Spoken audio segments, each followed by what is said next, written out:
प्रश्नर उत्तर 7 दिन भितर आज नहीं तो काली काली नहीं तो परदिन 7 दिन भितर तुम प्रश्नर उत्तर आनिब। बीरबल टिके कौन शरीर रे जो टिके व्यथा थिला कष्ट थिला जो कौन धैर्य हरा हो जाइथिले दुस्साहस हो जाइथिले तांको पाखरे धैर्य नथिला से समय कौन कले बीरबल कौन कले से समय बीरबल टिके साहस हो गला बढ़ी गला जे ठीक अच्छे मत 7 दिन तो समय मिलला मु खोजी पारिबी प्रश्नर उत्तर निश्चय कहिकी घर को पड़ेले सबू राजसभा राजदरबार कार्यक्रम सरीगला संध्या होगला संध्या सरीबा परे परे जो बीरबल 16 गुणा राजा को 32 गुणा मंत्री आउ से 32 गुणा मंत्री से बीरबल कौन करती राजदरबार को जिते बड़े आसती ना से समय रे राजा पुणी प्रश्न कले आर दिन पुणी जिते बड़े प्रश्न कले पाइले नहीं पुणी पड़ेले घर को 2 दिन होगला 3 दिन समय जिते बड़े घर को गले समन देखिले 3 दिन पर्यंत मिलानी राज दरबार में पहुंचु था प्रश्न पचारू था उत्तर न पाई पुणी फेरी आसु था 2-3 दिन होगला आहरी चित्त मत स्थिर रहिलानी घर को आसिले आ गोटे छिटा फटा खट गोटे नहीं बारीपट को पड़ेले गोटे गछ तले गोटे खट पकईकरी जिते बड़े बसी पड़े यही समय धर्मपत्नी किए बीरबल धर्मपत्नी जाइए डाकिले हे स्वामी हे प्रिय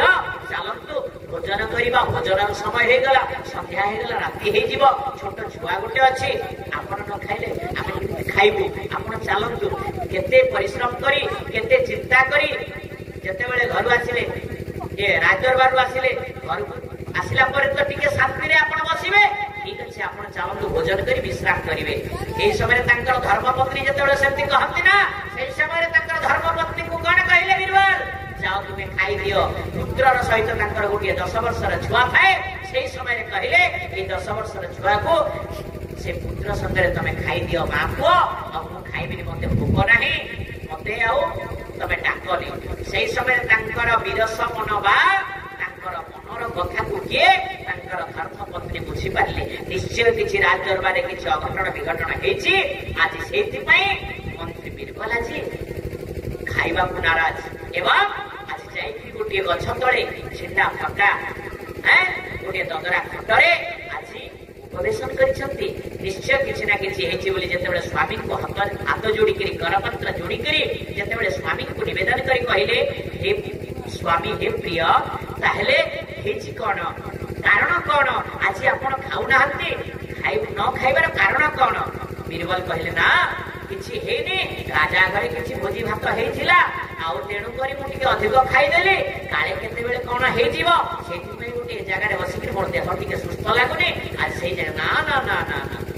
निश्चय किछि घटना विघटना हेइछि किए तांकर धर्मपत्नी काहिकि जानिले जे मन को जिणी पारे से ही मनोरमा पतिरा कोन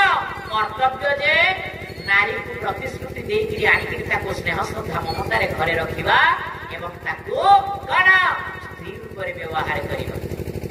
मातृ रूपरे व्यवहार करिबा भौणी रूपरे व्यवहार करिबा ये होछि कोन पतिर कर्तव्य किंतु पत्नीर कर्तव्य कोन पत्ना गायत्री पत्नी जो नारी निजर पति जदि खराब रास्ता को चली जाए निजर स्वामी जदि खराब रास्ता को चली जाउची ताको ठीक रास्ता को आनिबा पतन समय रे जो नारी उद्धार करे निजर स्वामी रो पतन समय रे जे तळ को फसी जाउथिबो ताको जदि ठीक हिसाब रे तार ब्रेन वॉश करी कि ताको सत रास्ता को आनी पारे सेही प्रकृति रे धर्मपत्नी आओ पत्ना गायत्री पत्नी खाली पत्नी कहि देले हबनी आजिकाली तो पत्नी नाहंती कोन आजिकाली बेसी पुतनी अछंती सतना निछ स्वामी को गोड़े गोड़े मारिबा मध्य आजिकाली पत्नी रो पुतनी हेबा को मध्य छाड़ू नाहंती पछा घुंचा दो नाहंती आजिकाली मां माने सतना मिछ मां माने आजिकाली आपण माने सेति करिवेनी निजर स्वामी को जदि आमे छिंदास करिबा निजर स्वामी को जदि आमे किछि ना किछि छिंदास करिकरी अनेक प्रकार कटु वचन कहिबा ताहले निश्चय आम प्रति मध्य सेटा कोन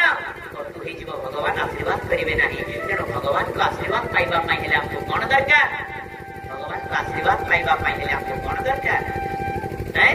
स्वामी को आशीर्वाद दरकार पत्नी माने किंतु पत्नी माने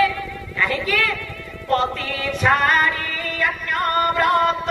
दे नारी कर